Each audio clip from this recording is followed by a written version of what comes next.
Anda masih bersama kami di kanal Pemilu Terpercaya, dan jika bicara banyak anak banyak rezeki, lalu bagaimana jika banyak anggota koalisi?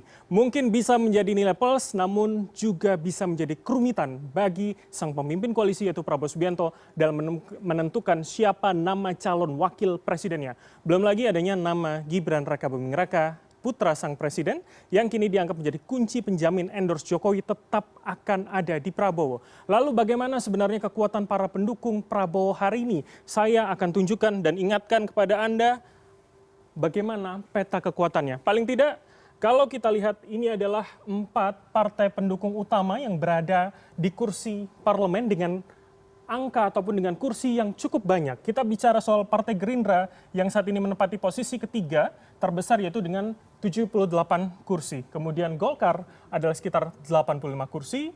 Kemudian PAN ini adalah sekitar 44 kursi. Dan yang terakhir Partai Demokrat yang menjadi partai parlemen terakhir yang bergabung adalah sekitar 54 kursi. Yang artinya jika keempatnya ini digabung maka ada sekitar 261 kursi parlemen pendukung Prabowo Subianto. Tentu ini menjadi angka yang cukup besar jika kita bandingkan dengan pendukung Ganjar yang hanya sekitar 1 ataupun 147 dan juga Anies Baswedan yaitu sekitar 167. Nah, yang menarik adalah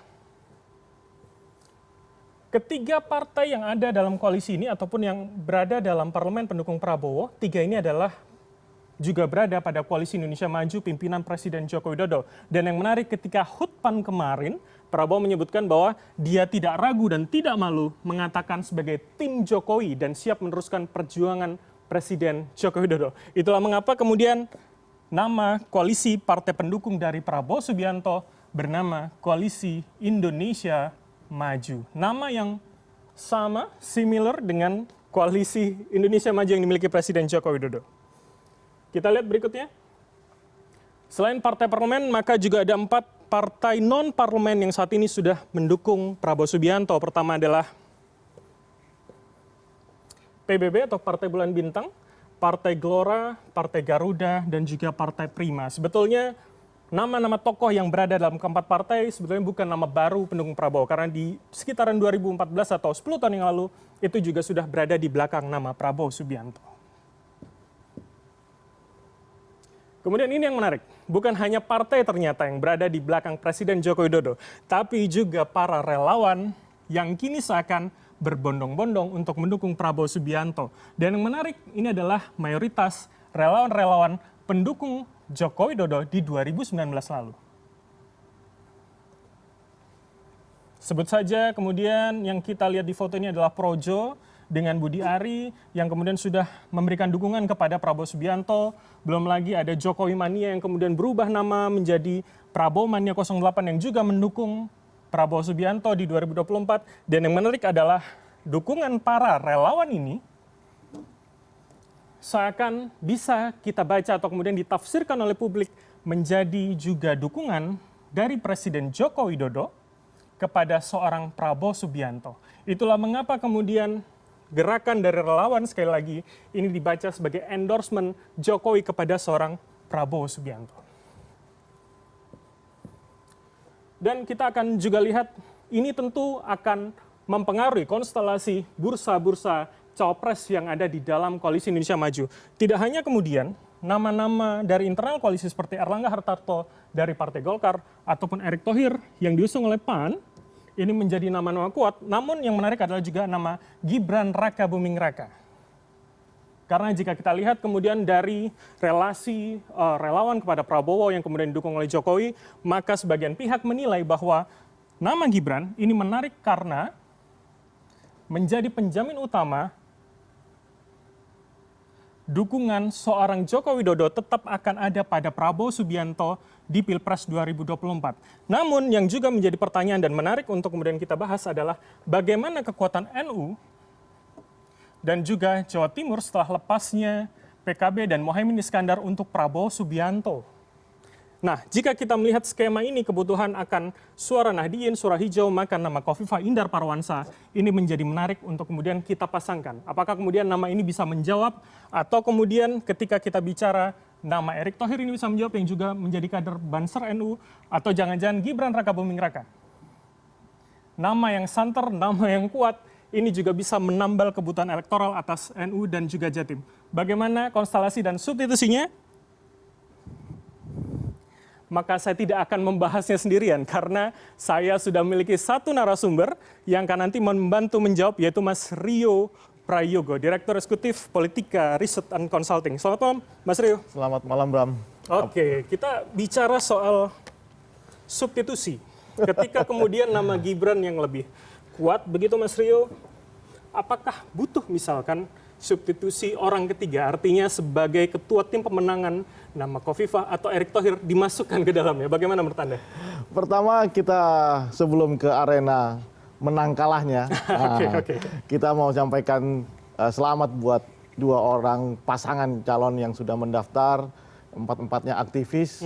Mudah-mudahan relief politik kita itu berubah menjadi jauh lebih berbicara ide dan gagasan. Ya, kita tunggu nanti Prabowo Subianto akan berpasangan dengan siapa. Kalau pasangannya adalah Gibran yang bahkan sampai detik ini, ya ini berseliweran informasinya. Kalau memang benar bersama Gibran Raka Buming Raka, maka Prabowo harus menambal kekuatan suaranya di yang colornya NU. Itu nyaris sudah tidak ada.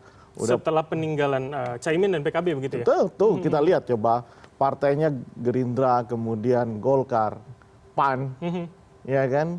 Wakilnya adalah Gibran. Tentu ini menjauh dari color NU, dari warna NU. Tentu kalau memang masih ingin merawat suara di basis-basis kultural NU, ya harus ada langkah strategis. Salah satunya mungkin dengan memilih ketua tim pemenangan dari NU. Kansnya akan seperti apa kemudian? Artinya titik legowonya akan di mana? Kita akan berbicara itu lagi karena jika bicara bursa tentu Erick Thohir rasanya katanya sudah urus SKCK, surat tidak pernah dipidana dari PN Jaksel sudah keluar katanya. Nah, di mana titik legowonya nanti begitu menurut Anda? Pertama karena semua orang juga bisa urus SKCK kan. Yusril juga mengurus SKCK. Bahkan malam hari ini kita dapat informasi Gibran sudah selesai semua berkas pendaftarannya ya. Artinya poin saya adalah dalam konteks ini kita memang tidak bisa mengandalkan informasi kalau belum sampai ada deklarasi siapa pasangan Prabowo Subianto. Tapi boleh dong kita coba menerawang, menerka, menghitung begitu? Pertama Prabowo cukup signifikan sebenarnya di basis NU. Kenapa? Karena ada residu tahun 2014, 2019 itu yang masih dirawat sama Prabowo. Meskipun kemudian agak turun karena mutasi pemilih PKB yang selama ini bersama Prabowo pindah ke pasangan Anies Baswedan. Dan itu terasa sekali memang. Nah oleh karena itu kalau kemudian keputusannya bukan warga NU, Khofifah atau Erick Thohir, maka Prabowo harus mencari insentif terhadap kekurangan yang dia tinggalkan di sisi Nahdlatul Ulama itu. Haruskah kemudian dari Jawa Timur atau berpikir insentif lain dari misalkan di luar Pulau Jawa begitu? Saya pikir kalau di luar Pulau Jawa memang sudah menjadi basis dari Prabowo dan Anies Baswedan ya.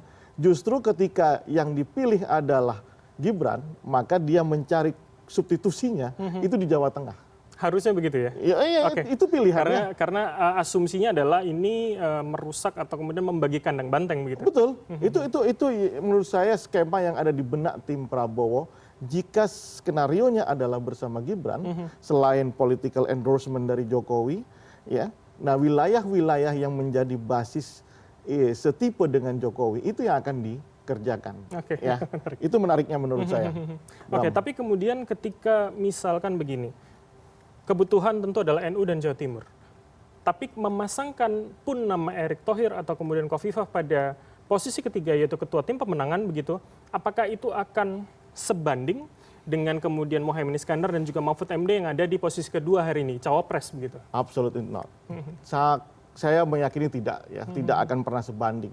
Pos 1 karena secara struktur itu posisi sebagai sekedar ketua tim pemenangan, bukan yang ada di kertas suara. Tentu gairah ya yang akan terlibat mencoblos itu berbeda. Sekedar ketua tim atau yang ada di gambar di kertas suara.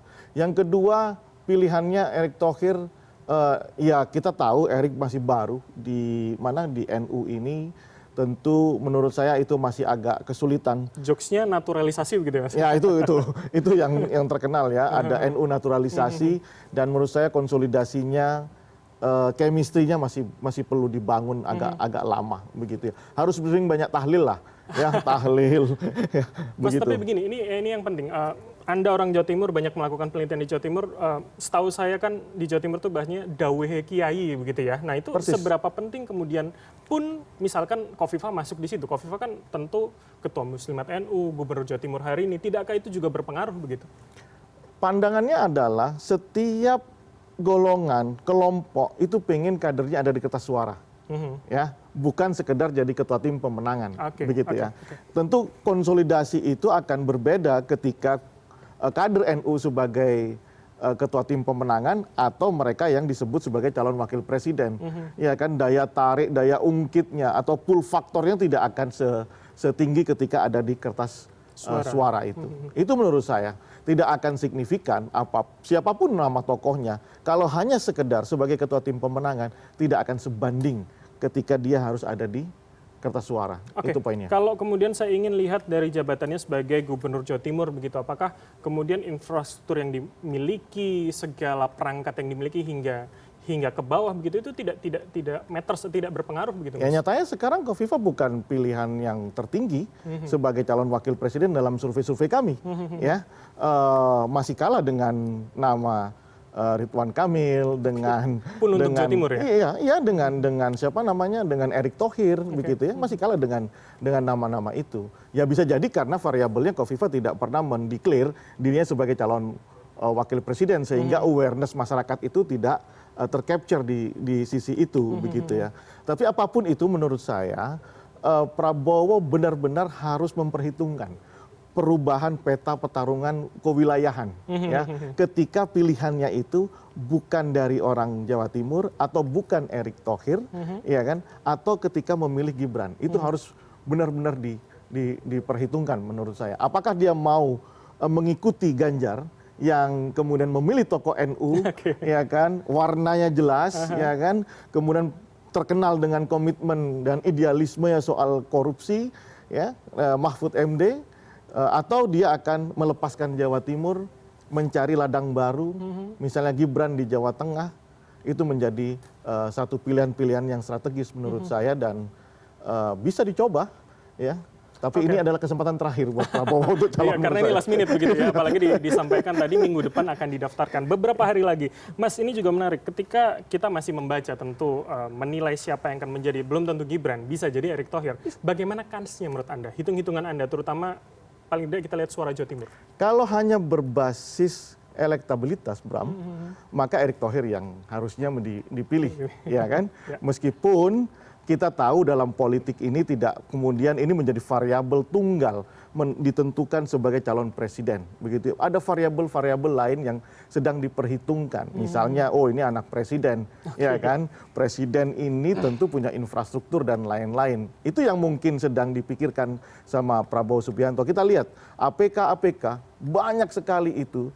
Ya seolah-olah kemudian Prabowo ingin merubah cara kampanyenya tahun 2019 menjadi yang anti Jokowi menjadi sangat pro Jokowi. Apakah ini akan membuahkan hasil ditambah dengan dorongan agar Prabowo dengan Gibran? Apakah ini membuahkan hasil? Saya pikir harus dihitung secara cermat. Atau misalnya dengan pilihan yang tersedia Erick Thohir, handicapnya dia Erick Thohir tidak punya basis kewilayahan, tetapi popularitas, elektabilitas, mungkin yang lain-lain tas ya.